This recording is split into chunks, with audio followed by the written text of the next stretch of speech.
अयोध्या, जहां राम राज्य की ज्योति सदियों से जल रही थी।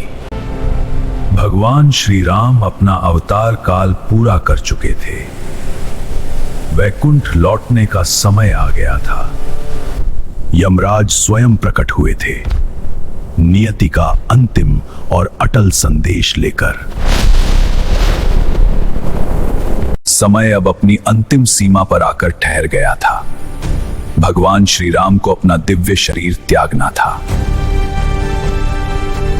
राम राज्य का वह महान स्वर्णिम युग अब समाप्ति के द्वार पर खड़ा था। किंतु मृत्यु अयोध्या में प्रवेश नहीं कर पा रही थी। यमराज ने बार बार द्वार लांघने का साहस किया, पर हर बार उन्हें रोक दिया गया।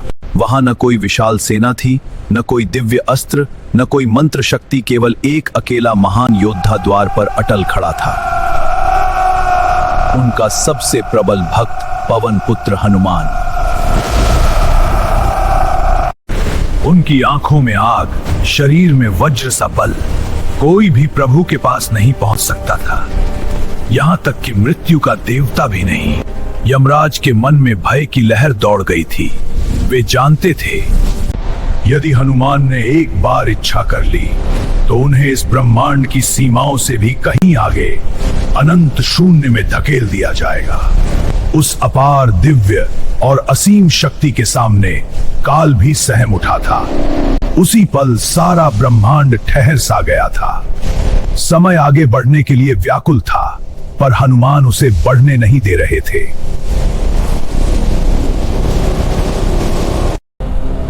एक तरफ खड़ी थी अनिवार्य नियति, दूसरी तरफ खड़ी थी निश्चल, अटूट और ज्वलंत भक्ति। प्रभु श्री राम अपने सिंहासन पर गहन शांति और दिव्य स्थिरता के साथ विराजमान थे। द्वार पर जो तूफान उठ रहा था, वे उसे हर पल साफ साफ देख और समझ रहे थे। उनके हृदय को पता था कि जो योद्धा आज तक उनका सबसे शक्तिशाली रक्षक रहा है, वही आज उनके लिए सबसे बड़ी दीवार बन चुका है। वे हनुमान को यमराज के लिए द्वार खोलने का आदेश नहीं दे सकते थे कि हनुमान प्रेम और भक्ति की भाषा में किसी आदेश को कभी स्वीकार नहीं करते। तब प्रभु ने एक चतुराई भरी लीला रची। प्रभु श्री राम धीरे धीरे अपने दिव्य सिंहासन पर विराजमान हो गए। उनके चेहरे पर एक रहस्यमयी और चतुर हल्की सी मुस्कान खिल उठी। उन्होंने अपनी उंगलियों से राजमुद्रा को सीधे नीचे गिरा दिया। राजमुद्रा चमकती हुई, सुनहरी ज्योति बिखेरती हुई, हवा में घूमती घूमती नीचे गिर जाती और फिर वह फर्श पर बनी अदृश्य दरार तक पहुंची और गहरे रहस्यमयी अंधकार में लुप्त हो गई। श्री राम ने शांत, प्रेम भरी नजर से हनुमान की ओर देखा और बोले, हनुमान, मेरी अंगूठी मुझे वह चाहिए। हनुमान जी ने बिना एक पल सोचे सिर झुकाया। जैसा आज्ञा प्रभु। उन्होंने तुरंत अपना विशाल शरीर सिकोड़ लिया, भंवरे जितना छोटा। फिर अदृश्य दरार के किनारे पर खड़े होकर एक बार प्रभु को प्रणाम किया और अंधेरी दरार में कूद पड़े। पवन पुत्र हनुमान तेजी से गहरी अंधेरी सुरंग में नीचे गिरते जा रहे थे। हवा उनके कानों के पास तेज वेग से गुजर रही थी। चारों ओर घूप अंधकार छाया हुआ था। केवल उनकी दिव्य आंखें प्रज्वलित हो रही थी और श्री राम नाम की पावन ज्योति उन्हें घेरे हुए थी। सुरंग अत्यंत गहन और अनंत सी प्रतीत हो रही थी। दीवारों पर नीले हरे दिव्य मणि जगमगा रहे थे, जैसे सहस्रों नक्षत्र जाग पड़े हों। दूर कहीं से नागों की भयंकर पुकार गूंज रही थी। हनुमान जी की गति क्षण क्षण और भी वेगवान होती जा रही थी। सुरंग का अंत आ गया। हनुमान बाहर निकलते हैं नागलोक में। भव्य, अनंत, जगमगाता हुआ पाताल लोक।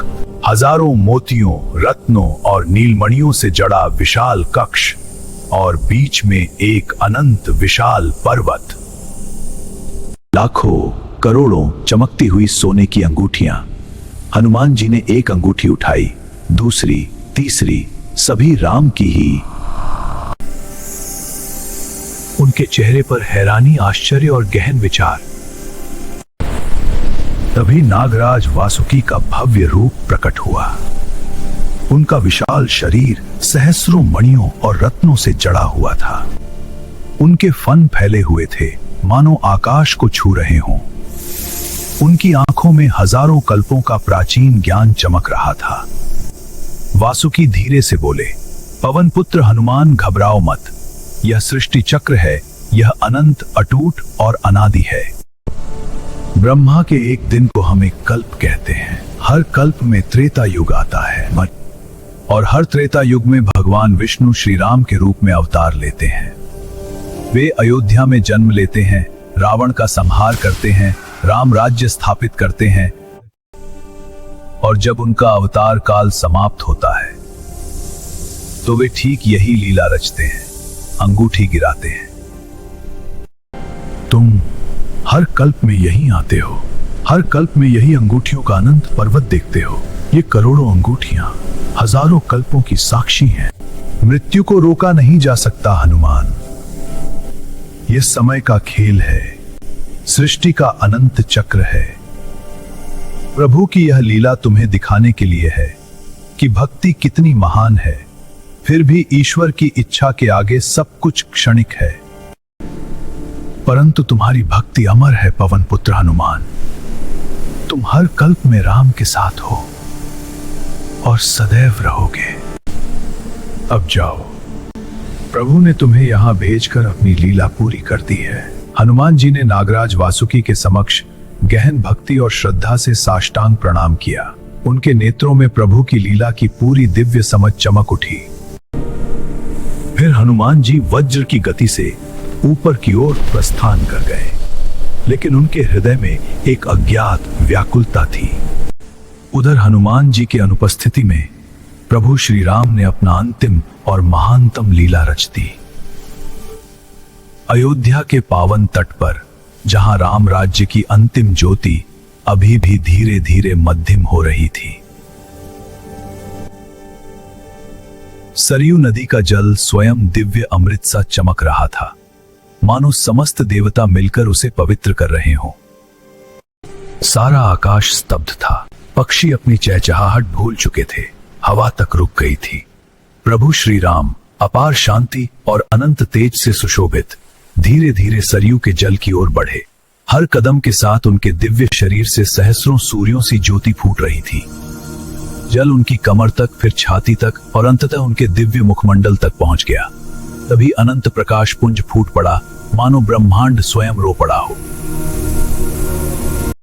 सरयू के जल में एक महान दिव्य रूप प्रकट हुआ। शेषनाग पर विराजमान, गरुड़ पर सवार, चक्र, गदा, पद्म और शंख धारण किए भगवान विष्णु का मूल स्वरूप भगवान श्री राम ने जल समाधि ले ली थी। वे अपने मूल विष्णु रूप में वैकुंठ लौट चुके थे। राम राज्य का वह स्वर्णिम युग अब सदा के लिए समाप्त हो चुका था, परंतु हृदयों में अमर हो गया था। जब हनुमान लौटे तो देखा प्रभु श्री राम अपना दिव्य शरीर त्याग चुके थे। यमराज अपना काम पूरा करके चले गए थे। राम वैकुंठ लौट चुके थे।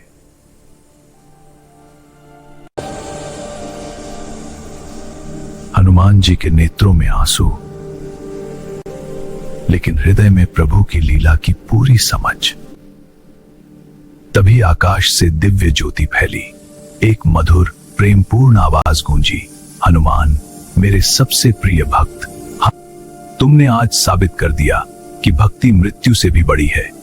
तुम्हारी निश्चल भक्ति के आगे काल भी हार मान गया। अब मैं तुम्हें वरदान देता हूं, जहां जहां मेरी कथा होगी वहां तुम सदैव विराजमान रहोगे। तुम्हारी भक्ति अमर है और तुम भी अमर हो। हनुमान जी ने आंखें बंद कर ली। आंसू उनके गालों पर बहने लगे, पर उनके चेहरे पर अब शांति थी। और फिर उन्होंने हाथ जोड़कर आकाश की ओर देखा और गरज उठे, जय श्री राम।